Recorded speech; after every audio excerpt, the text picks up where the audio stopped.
In the year 2001, there was an attempt to amend the CBK Act and cap the lending rates at 4% above the 91-day T-bill and the deposit rates at 4% below the 91-day T-bill, bringing the interest rate spread to 8%. Also in 2013, the Kenya Parliamentary Budget Office proposed the pegging of the deposit rates to the lending rates. In both of these attempts, the restrictions were unsuccessful. However, although legislators had good intentions in passing the Banking Amendment Bill 2015 to have interest rates capped at 4% above the central bank's rate, noting that the high lending rates have forced businesses to price products expensively to remain afloat, market inefficiencies on the other hand are derailing these efforts. According to Site on Investments, interest rates are determined by market forces as well as other factors such as creditworthiness of borrowers. As such, pegging interest rates to the central bank rate will depend largely on the effectiveness as well as the transmission mechanism of the monetary policy decision into the economy.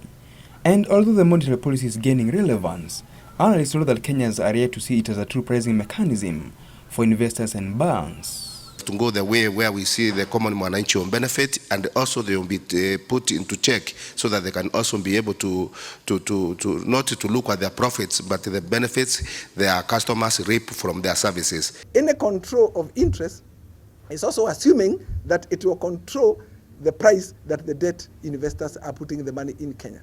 So then what will happen is at that point we will not be able to attract any debt investment. Even though the central bank 2 years ago introduced the Kenya Bank's reference rate as a tool to price loans, it has proved to be ineffective, as banks have periodically failed to disclose how they arrived at the margin they add above the central bank rate. As such, Kenyans will be hoping that the central bank comes to the rescue soon through its plans to come up with a new system to manage interest rates, such as the introduction of the annual percentage rate pricing model that would allow borrowers to compare bank loans on standardized parameters instead of focusing on interest rates alone.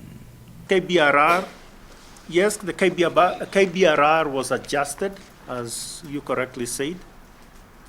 But the point is that adjusting it doesn't wipe away the problems of the KBRR.